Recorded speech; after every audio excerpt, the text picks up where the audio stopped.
हाँ तो मेरे 3 मार्च वाले यूपी योद्धाओं, ये रहा क्लास 12 बायोलॉजी का एक वायरल पेपर और ये रहा इस पूरे पेपर का सॉल्यूशन।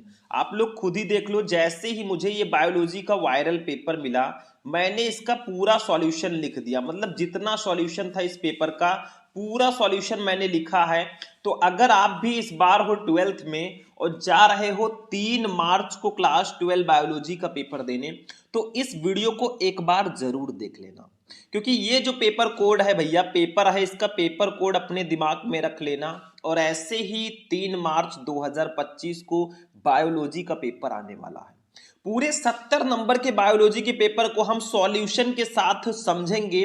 टाइम भले ही लग जाए, लेकिन पूरे पेपर का आज मैं सॉल्यूशन बताने वाला हूं, क्योंकि हमारा टारगेट है कि हम बायोलॉजी में इस बार 70 में 65 प्लस लेकर आए। ठीक है, और लेकर आएंगे भी। तो चलिए आज के इस क्लास को स्टार्ट करते हैं। बस आप वीडियो को लाइक करना, चैनल पर नए चैनल को सब्सक्राइब करना और अपने दिमाग के ढक्कन को खोलकर इस पूरे क्लास को देख लेना।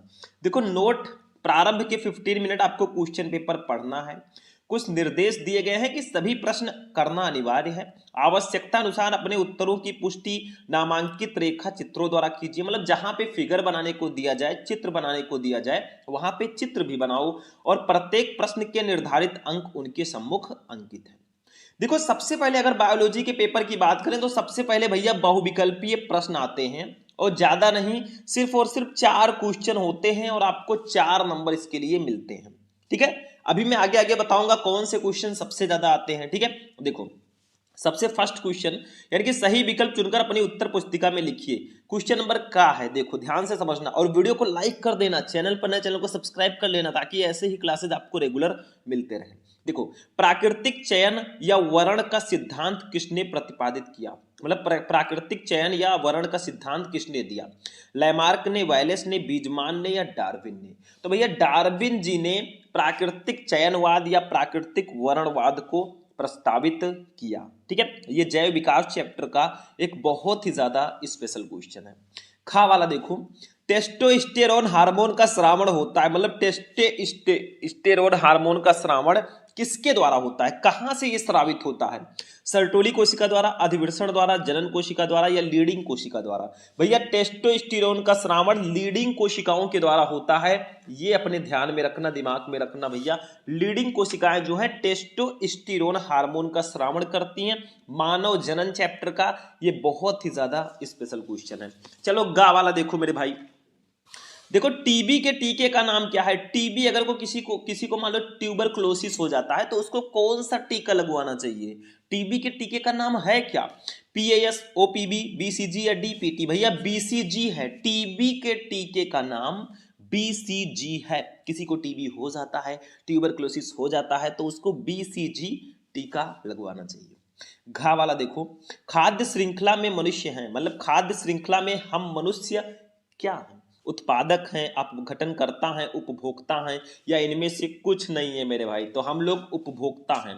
खाद्य श्रृंखला में जो हम मनुष्य हैं, ठीक है, हम सब उपभोक्ता के रूप में हैं। बस हो गया, ये आपका 1 नंबर ये भी कंप्लीट। टोटल 4 ऑब्जेक्टिव क्वेश्चन थे, 4 नंबर हमने कंप्लीट कर लिया। अब बात करेंगे अपने अति लघु उत्तरीय प्रश्नों की। भैया 1-1 नंबर के ये टोटल 5 क्वेश्चन रहेंगे और इसके लिए भी आपको 5 नंबर दिया जाएगा बिल्कुल मुफ्त में। देखो, दूसरे का है, मैं पहले ही बता दूं कि ये क्वेश्चन आपके अति लघु उत्तरीय में भी आ सकते हैं और 2 नंबर वाले लघु उत्तरीय में भी ये पूछे जा सकते हैं, ये ध्यान रखना। देखो, मेंडल ने अपने प्रयोग के लिए कितने लक्षणों का चुनाव किया? किन्हीं 4 लक्षणों को लिखिए। मतलब मेंडल जी ने जो अपना प्रयोग किया मटर के पौधे पर, उन्होंने कितने लक्षणों का चुनाव किया? किन्हीं 4 लक्षणों को आपको लिखना है। तो देखो ध्यान से समझो, मेंडल ने अपने प्रयोग के लिए 7 जोड़ी विपर्यासी लक्षणों का चुनाव किया। 4 लक्षण मैं आपको बता देता हूं। जैसे मटर का पौधा देखेंगे तो पुष्पों का रंग सबसे पहले देखो, बैगनी रंग जो होगा वो प्रभावी होगा तथा सफेद जो होगा वो अप्रभावी होगा। आपने मटर का पौधा देखा होगा तो उसमें बैगनी रंग का भी पुष्प होता है और सफेद रंग का भी होता है। तो बैगनी रंग वाला प्रभावी होता है और सफेद वाला अप्रभावी होता है। बीज का रंग देखो, बीज भी आपने देखा होगा तो हरा प्रभावी होगा, पीला अप्रभावी होगा। मतलब हरा भी होता है, पीला भी होता है। तो हरा जो होता है ये प्रभावी होता है और पीला अप्रभावी माना जाता है। पौधे की लंबाई लंबाई भाई छोटा बड़ा तो होता ही है, जैसे मनुष्यों में भी कुछ कुछ लोग छोटे हाइट के होते हैं, कुछ कुछ लोग बड़े हाइट के होते हैं। तो ऐसे इसमें भी लंबा प्रभावी होगा तथा बौना अप्रभावी होगा। मतलब जो लंबे पौधे होते हैं वो प्रभावी होंगे, प्रभावी रूप से अपना कारक अपना लक्षण प्रदर्शित करेंगे। जो बौना होगा अप्रभावी होगा। चौथा, बीज का आकार। देखो बीज का आकार गोल जो होगा प्रभावी होगा, एवं झुर्रीदार जो होगा वो अप्रभावी होगा। इतना 7 लक्षण उन्होंने लिया था, किन्हीं 4 लक्षणों को हमें लिखना था, हमने 4 लक्षण लिख दिया, नो टेंशन। चलो दूसरा क्वेश्चन देखो, खा न्यूक्लियोटाइड में पाई जाने वाली 2 शर्कराओं के नाम सूत्र सहित लिखिए। मतलब न्यूक्लियोटाइड में पाई जाने वाली 2 शर्कराओं के नाम आपको लिखना है। देखो 2 शर्करा जो है, सबसे पहले हमारा है राइबोज शर्करा। देखो ये खा का आंसर है। न्यूक्लियोटाइड में पाई जाने वाली 2 शर्कराएं, एक तो आपका राइबोज शर्करा होगा, फॉर्मूला है C5H10O5, तथा दूसरा है डीऑक्सीराइबोज शर्करा, फॉर्मूला है C5H10O4। ठीक है, ये दोनों न्यूक्लियोटाइड में पाए जाने वाली शर्करा हैं। उनका नाम और सूत्र मैंने दोनों बता दिया। 1 नंबर ऐसे एग्जामिनर आपको फ्री में दे देगा। देखो 1 नंबर में बहुत बड़ा भी नहीं लिखना है कि प्रॉब्लम आपको आगे चलकर हो, इतना आप ध्यान में रखना। ठीक है, चलो नेक्स्ट क्वेश्चन को हम लोग देखेंगे, गा वाला। मधुमक्खी की 2 प्रजातियों के जंतु वैज्ञानिक नाम लिखिए। मतलब मधुमक्खी की 2 प्रजातियों के जंतु वैज्ञानिक नाम आपको लिखना है। तो मधुमक्खी की 2 प्रजातियां हैं, गा का आंसर देखो। फर्स्ट है एपिस इंडिका, ये भारत में पाई जाती है। दूसरा है एपिस मेलिफेरा, ये यूरोपियन है, मतलब यूरोप में पाई जाने वाली ये मधुमक्खी है। तो ये 2 प्रजातियों के नाम मैंने बता दिया। मधुमक्खी की 2 प्रजातियों के जंतु वैज्ञानिक नाम, एक एपिस इंडिका भारत में पाई जाती है, एक है एपिस मेलिफेरा, यूरोपियन है, ये यूरोप में ज्यादातर देखने को मिलती है। ठीक है, बस हो गया 1 नंबर इसका भी कंप्लीट। घा वाला देखो, लैक्टिक अम्ल किण्वन के बारे में लिखिए। मतलब लैक्टिक अम्ल किण्वन कैसे होता है, देखो इसी को लिख देना आपको उठाकर। देखो लैक्टिक एसिड बैक्टीरिया लैक्टिक अम्ल उत्पन्न करके दूध को दही में बदल देता है। मतलब जो लैक्टिक एसिड बैक्टीरिया होते हैं ना, ये लैक्टिक अम्ल उत्पन्न करके दूध को दही में बदल देते हैं। कैसे होता है देखो, ये दूध की शर्करा लैक्टोज को लैक्टिक एसिड में बदलता है। जो लैक्टिक एसिड बैक्टीरिया है, ये दूध में पाई जाने वाली शर्करा जो लैक्टोज है ना, उसको लैक्टिक अम्ल में बदल देता है। लैक्टिक अम्ल दूध की प्रोटीन केसीन को जमा कर दही में परिवर्तित कर देता है। और जो लैक्टिक एसिड है वो दूध में पाई जाती है एक प्रोटीन केसीन, उसको जमाकर वो दही में परिवर्तित कर देता है। ठीक है, यह जीवाणु दूध से लैक्टोज को निकाल देता है, परंतु बहुत से व्यक्तियों को बिना लैक्टोज के दूध पीने पर एलर्जी होती है। ठीक है, ये जीवाणु महत्वपूर्ण विटामिन B12 उत्पन्न करते हैं तथा ये सड़ाने वाले जीवाणु व हानिकारक सूक्ष्म जीवों की वृद्धि को रोकते हैं। ठीक है, इतना आपको लिख देना है मेरे भाई, 1 नंबर ये भी आपका कंप्लीट हो जाएगा। चलो इसको भी मैं हटाता हूं और अपना अंगा नंबर क्वेश्चन अब देखेंगे। बहुत ज्यादा टाइम नहीं वेस्ट करेंगे क्योंकि हमें आगे बढ़ना है, कुछ बड़ा करना है। तो देखो आनुवांशिकी अभियांत्रिकी में उपयोगी किन्हीं 2 एंजाइमों के नाम तथा कार्य लिखिए। 1 नंबर, तो आनुवांशिक अभियांत्रिकी में उपयोगी 2 एंजाइम, अंगा नंबर देखो। पहला है प्रतिबंधन एंडोन्यूक्लियेज एंजाइम। तो देखो प्रतिबंधन एंडोन्यूक्लियेज एंजाइम को आणविक कैंची भी कहते हैं। यह डीएनए के भीतर विशिष्ट स्थलों पर ही डीएनए को काटता है। मतलब प्रतिबंधन एंडोन्यूक्लियेज एंजाइम को ही आणविक कैंची भी बोलते हैं, और ये डीएनए के भीतर विशिष्ट स्थलों पर ही डीएनए को काटता है। मतलब ये डीएनए को काटने का काम करता है प्रतिबंधन एंडोन्यूक्लियेज एंजाइम। ठीक है, समझ में आया। दूसरा एंजाइम है डीएनए लाइगेजेस, या इसी को डीएनए लाइगेज भी बोलते हैं। देखो ये एंजाइम डीएनए के खुले सिरों को जोड़ता है। भैया प्रतिबंधन एंडोन्यूक्लियेज एंजाइम डीएनए को विशिष्ट स्थलों पर काटता है, इसीलिए इसको आणविक कैंची भी बोलते हैं। और डीएनए लाइगेज जो है, ये एंजाइम डीएनए के खुले सिरों को जोड़ता है और ये जोड़ने का काम करता है। वो काटेगा, ये जोड़ेगा, काम खत्म। ठीक है, चलो हम भी आगे जोड़ते हैं नंबर। ये हमारा 1 नंबर ऐसे एग्जामिनर इसको भी देगा, और 1 नंबर में इतना हमने लिख दिया तो 6 नंबर आपका कहीं नहीं जाने वाला मेरे भाई, टेंशन मत लो। लघु उत्तरीय प्रश्नों की अगर हम लोग बात करें तो एक एक लघु उत्तरीय प्रश्न फर्स्ट है ये, यानी कि 2-2 नंबर के यहाँ पे 5 क्वेश्चन रहेंगे। 2-2 नंबर के, आपको 10 नंबर इसके लिए दिया जाएगा। तो ध्यान से समझो। सबसे फर्स्ट क्वेश्चन है तीसरे का देखो, क्रॉसिंग ओवर पर टिप्पणी लिखिए। मतलब क्रॉसिंग ओवर क्या होता है, इसे हिंदी में हम लोग बोलते हैं जीन विनिमय। जीन विनिमय, ठीक है, वंशागति एवं विविधता के सिद्धांत चैप्टर का ये बहुत ही इंपॉर्टेंट क्वेश्चन है। तो देखो जीन विनिमय या क्रॉसिंग ओवर क्या होता है, ध्यान से समझो इसको।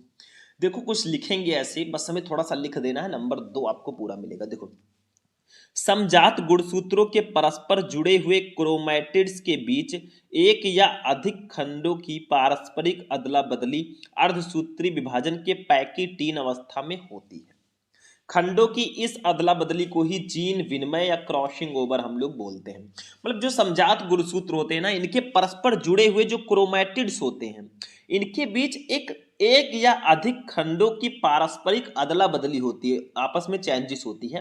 तो अर्धसूत्री विभाजन के पैकिटीन अवस्था में ये होगी, और खंडों की इसी अदला बदली को ही हम जीन विनिमय कहेंगे। इससे समजात गुणसूत्रों का डीएनए समजात पुनर्संयोजित डीएनए बन जाता है। मतलब इसमें समजात गुणसूत्रों का जो डीएनए है वो समजात पुनर्संयोजित डीएनए बन जाता है। इससे अगली पीढ़ी की संतानों में नए लक्षण उत्पन्न होते हैं, जिन्हें पुनर्संयोजित लक्षण हम लोग बोलते हैं। मतलब ये टिप्पणी आपको उठाकर लिख देनी है। देखो आपके सामने स्क्रीनशॉट फटाक से ले लो, और ऐसे अगर आप लोग जाकर लिख दोगे तो एग्जामिनर भी ऐसे आपको नंबर 2 दे देगा, कोई टेंशन नहीं है। लेकिन थोड़ा सा जीन विनिमय के प्रकार को भी समझ लेते हैं। मान लो 3 नंबर में आ गया तो हमें और भी चीजों को जानना होगा, जरूरी है। तो जीन विनिमय या क्रॉसिंग ओवर के कितने प्रकार हैं? देखो कियाज्म की संख्या के आधार पर जीन विनिमय निम्न 3 प्रकार के होते हैं। सबसे पहला है एकल विनिमय। यह जीन विनिमय के समय गुणसूत्र की पूरी लंबाई पर केवल एक स्थान पर कियाज्मा बनता है। मतलब इसमें सिर्फ एक स्थान पर ही कियाज्मा बनेगा, अदला बदली होगी, ठीक है। दूसरा है द्विविनिमय, ठीक है, दूसरा हमारा है द्विविनिमय। तो इसमें क्या होगा, जब जीन विनिमय के समय गुणसूत्र की पूरी लंबाई पर 2 स्थानों पर कियाज्मा बनते हैं तो इसको द्विविनिमय कहते हैं। बहुविनिमय का मतलब जब गुणसूत्रों की पूरी लंबाई पर 2 या 2 से अधिक स्थानों पर जीन की अदला बदली होती है तो ये प्रक्रिया प्रकृति में अत्यंत दुर्लभ है। मतलब अगर जीन विनिमय के समय गुणसूत्र की पूरी लंबाई पर एक स्थान पर कियाज्म बनेगा तो उसको एकल विनिमय कहेंगे। कियाज्म का मतलब एक स्थान पर अदला बदली होगी तो उसको एकल विनिमय कहेंगे। द्विविनिमय का मतलब जब जीन विनिमय के समय गुणसूत्र की पूरी लंबाई पर 2 स्थानों पर जीन की अदला बदली होगी या कियाज्म होगा तो वहां पे द्विविनिमय होगा। बहुविनिमय का मतलब जब गुणसूत्र की पूरी लंबाई पर 2 या 2 से अधिक स्थानों पर जीन की अदला बदली होगी या कियाज्मा होगा तो वहां पे बहुविनिमय होगा। ये प्रक्रिया प्रकृति में अत्यंत दुर्लभ है। मतलब ऐसा होता जल्दी नहीं है, बहुविनिमय बहुत कम देखने को मिलता है, ठीक है। चलो खा वाला देखो, डीऑक्सीराइबोज शर्करा क्या है? इस शर्करा की अणु संरचना बनाइए। मतलब डीऑक्सीराइबोज शर्करा क्या होती है इसको समझ लेते हैं मेरे भाई। ये देखो आपका डीऑक्सीराइबोज शर्करा भी है और इसकी संरचना भी हमने बना रखी है, तो इसको थोड़ा सा हम लोग समझेंगे। तो देखो डीऑक्सीराइबोज शर्करा क्या होती है, इस पर थोड़ा सा हम लोग डिस्कस करते हैं। देखो डीऑक्सीराइबोज जो है शर्करा, ये हमारे डीएनए में पाई जाती है। डीएनए का मतलब डीऑक्सीराइबोज शर्करा मतलब इसमें पाई जाती है, ठीक है। चलो देखते हैं, डीऑक्सीराइबोज शर्करा डीएनए में पाई जाती है, सीधा सीधा लिखा है। डीएनए आपने पढ़ा होगा, ठीक है। डीऑक्सीराइबोज न्यूक्लिक एसिड, ये 5 कार्बन युक्त होती है। मतलब ये जो हमारी शर्करा होती है ये 5 कार्बन से युक्त होती है।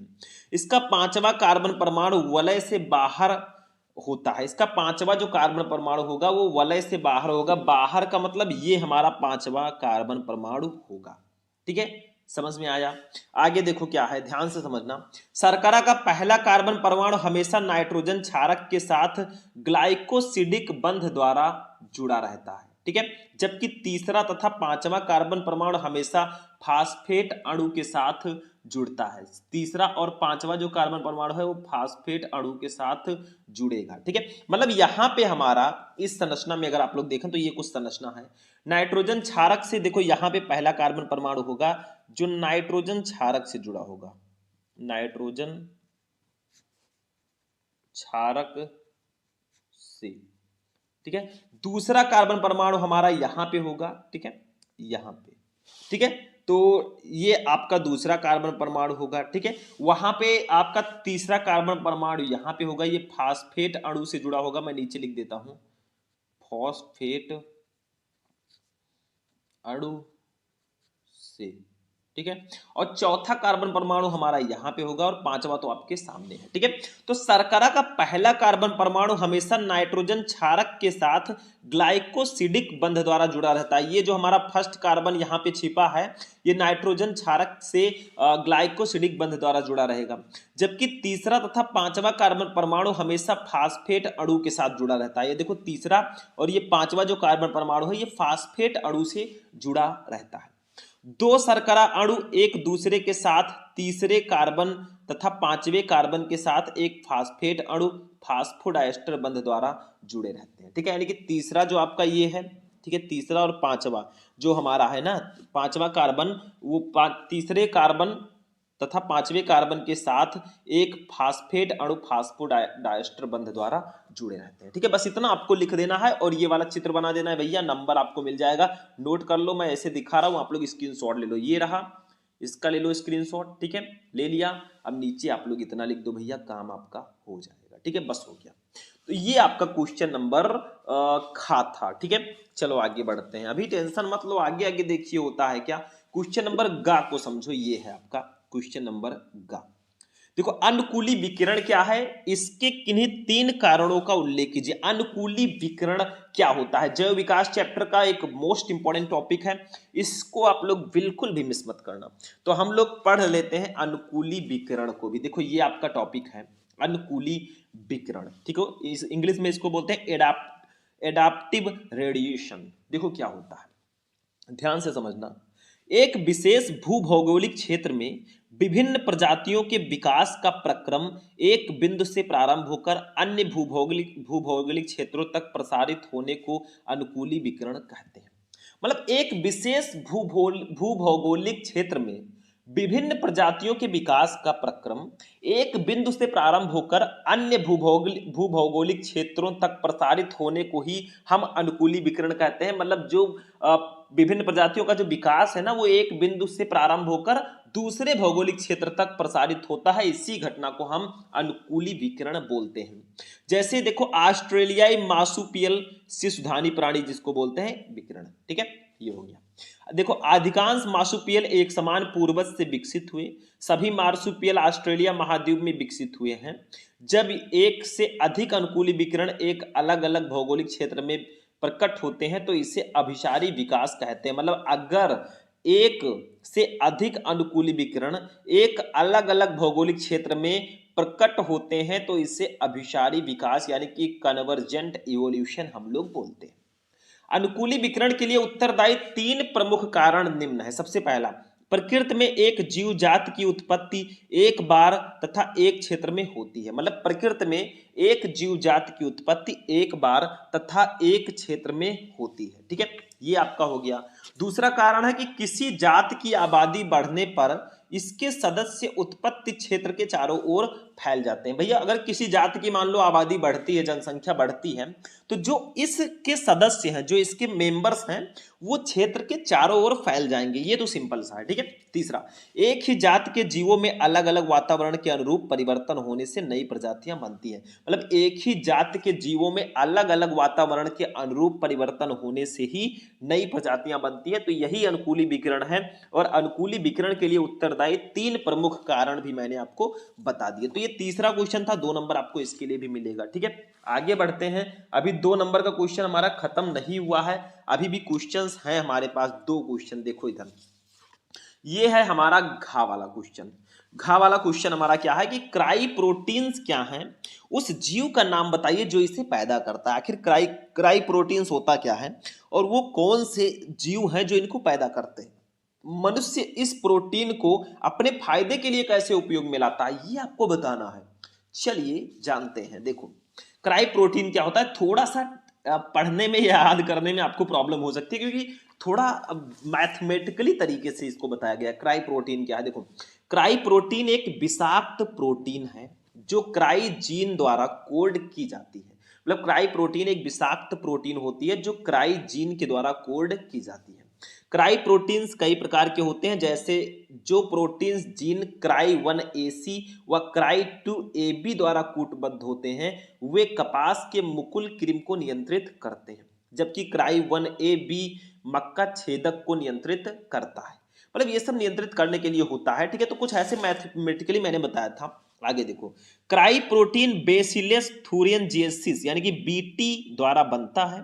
इसके निर्माण को नियंत्रित करने वाले जीन को क्राई जीन बोलते हैं, जैसे cry 1 AV, cry 1 AC, cry 11 AV। यह जीवाणु प्रोटीन को एंडोटॉक्सिन के रूप में प्रोटॉक्सिन क्रिस्टलीय अवस्था में उत्पन्न करते हैं। मतलब ऐसे आपको लिखना है, एक रीजन आप लोग स्क्रीनशॉट ले लीजिए ऐसे, ठीक है। थोड़ा और लिखना है आपको। दो cry gene cotton BT cotton जिसको बोलते हैं में डाले जाते हैं, जबकि एक कॉर्न बीटी कॉर्न में डाला जाता है, जिसके परिणाम स्वरूप बीटी कॉटन वालमार्म के लिए प्रतिरोधक बन जाता है, जबकि बीटी कॉर्न प्रतिरोधकता कार्बोर के लिए विकसित होता है। देखो याद करने में प्रॉब्लम होगी, थोड़ा बहुत समझ लो, एग्जाम में आता है, जाकर छाप देना भैया, नंबर आपको मिल जाएगा। बस चीज़ों को थोड़ा सा समझना सीखो, ठीक है। इतना आपको करना है, नंबर आपको भर भर के मिलेगा, नो टेंशन, ठीक है। तो ये आपका हो गया। अब भैया हमारा जो सॉल्यूशन वाला था वो हमने करा दिया कुछ। अब जो अंगा नंबर है, ऊर्जा के पिरामिड की मुख्य विशेषता लिखिए भैया। इकोसिस्टम का चैप्टर का क्वेश्चन है, बहुत इंपॉर्टेंट है, पढ़ लेना, काम आएगा। तो ये 2 नंबर आपका, यानी कि 5 क्वेश्चन थे 2-2 नंबर के, 10 नंबर आपका कंप्लीट हो गया। अब आते हैं 3-3 नंबर वाले लघुत्तरीय प्रश्नों पर। सबसे ज्यादा नंबर के यही वाले क्वेश्चन आते हैं। देखो चौथा क्वेश्चन है, इसमें 4 क्वेश्चन है, 3-3 नंबर के 12 नंबर। पांचवें क्वेश्चन में भी 3-3 नंबर के 4 क्वेश्चन, 12 नंबर। छठवें क्वेश्चन में भी 3-3 नंबर के 4 क्वेश्चन, 12 नंबर, यानी कि 36 नंबर के सिर्फ और सिर्फ 3 नंबर वाले लघुत्तरीय प्रश्न आते हैं। मतलब आधा बायोलॉजी आपका सिर्फ 3 नंबर वाले लघुत्तरीय प्रश्नों से एडजस्ट होता है। तो इसको तो बिल्कुल मिस मत करना, ठीक है। तो देखो ध्यान से समझो इसको थोड़ा सा, लघुत्तरीय प्रश्नों को देखो। कैसे क्वेश्चन आते हैं, जैसे आवृत बीजों में नर युग्मकोत्भिद का संक्षिप्त विवरण दीजिए भैया, 3 नंबर। देखो मैं इसका आंसर अभी तो नहीं बताने वाला हूं, लेकिन अगर आप लोग कमेंट करेंगे कि सर इसका फुल सॉल्यूशन चाहिए भैया, मैं इसका सॉल्यूशन पूरा लेकर आऊंगा। लेकिन बस वीडियो को लाइक करें, चैनल को सब्सक्राइब करें, हमको सपोर्ट करें, सब मिलेगा। खा शुक्राणु जनन क्या है, संक्षेप में शुक्राणु जनन की प्रक्रिया का वर्णन करो, मानव जनन चैप्टर का क्वेश्चन है, 3 नंबर। गा मनुष्य में यौन संबंधी उत्पन्न रोगों के लक्षण बताइए। मतलब जो मनुष्यों में सेक्सुअल ट्रांसमिटेड डिजीज होते हैं उसके बारे में आपको बताना है। बहुत ज्यादा इंपॉर्टेंट क्वेश्चन है मेरे अकॉर्डिंग। घा पक्षियों में लिंग निर्धारण किस प्रकार होता है, 3 नंबर इसके लिए भी, यानी कि 3-3 नंबर के आपको 4 क्वेश्चन दिए गए भैया, 12 नंबर छाप दो जाकर, कोई दिक्कत ही नहीं है, ठीक है। नो टेंशन जब तक है हम। तो ये आपका हो गया घा वाला क्वेश्चन। चलो पांचवें का देखते हैं, इसमें भी 4 क्वेश्चन है, जैसे डीएनए तथा आरएनए में अंतर लिखिए।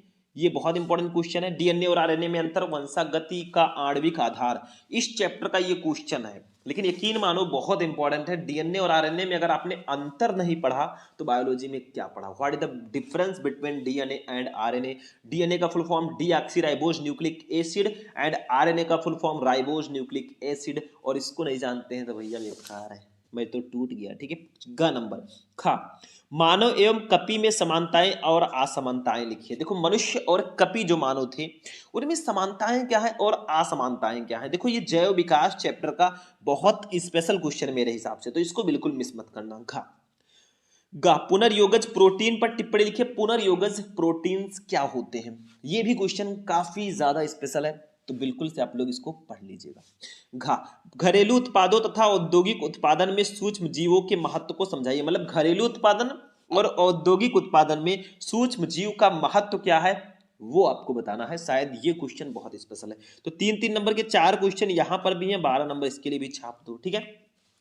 फिर छठवां क्वेश्चन जो है, इसमें भी 3-3 नंबर के 4 क्वेश्चन आएंगे। देखो प्लाज्मिड्स क्या होते हैं, प्राणियों के जीवन में इनकी उपयोगिता का वर्णन करो, 3 नंबर। मतलब व्हाट इज प्लाज्मिड्स, प्लाज्मिड्स क्या हैं और हम प्राणियों के जीवन में इनकी उपयोगिता क्या है, इनकी इंपॉर्टेंस क्या है, ये भी बहुत स्पेशल क्वेश्चन है।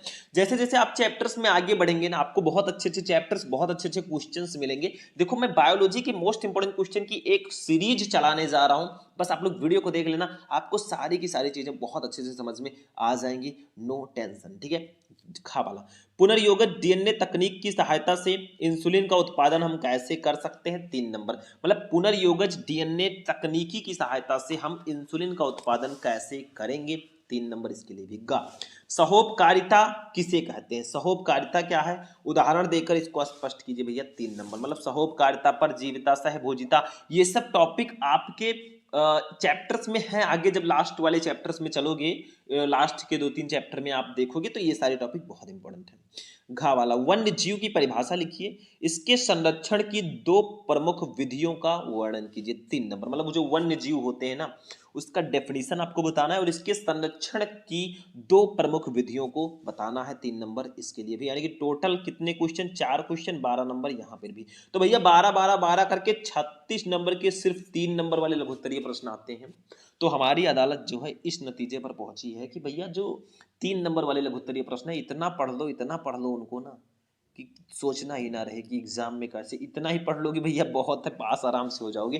लेकिन पढ़ना आपको अच्छे से है और 3 नंबर वाले क्वेश्चन पर विशेष ध्यान देना है क्योंकि हमने देख ही लिया ये कितने नंबर के आते हैं। 5 नंबर वाले जो क्वेश्चन, टोटल 3 क्वेश्चन आपको दिए जाएंगे, 15 नंबर मिलेगा। देखो क्वेश्चन तो 6 रहेंगे, करना 3 होगा। हर एक क्वेश्चन में आपको ऑप्शंस देखने को मिलेंगे। जैसे 7वां देखो, गुरु बीजाणु जनन क्या है? आवृत बीजीय पौधों में मादा युग्मकोद्भिद के परिवर्धन का वर्णन करो। 5 नंबर। अथवा लगा है, भ्रूणपोष क्या है? इसके विभिन्न प्रकारों का संक्षिप्त विवरण दीजिए। मतलब भ्रूणपोष क्या होता है?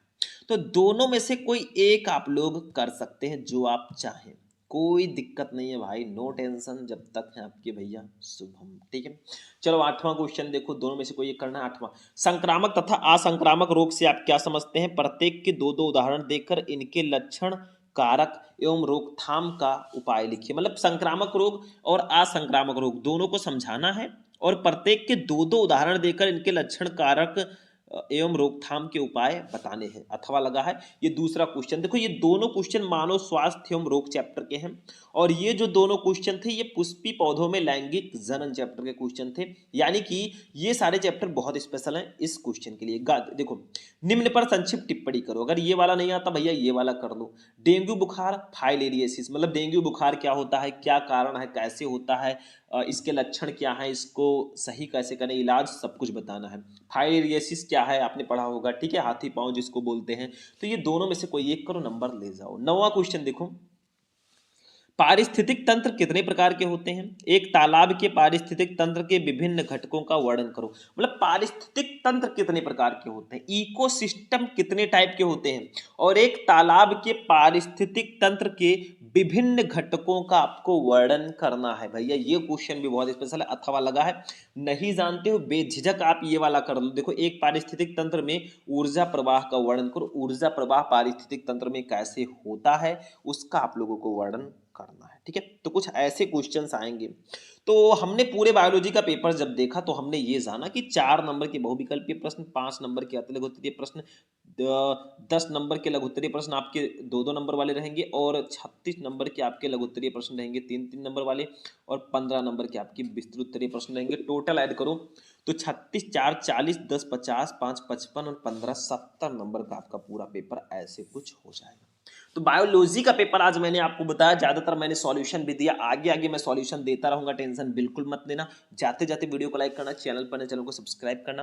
फिर मिलेंगे हम नेक्स्ट वीडियो में नेक्स्ट टॉपिक के साथ, तब तक के लिए जय हिंद।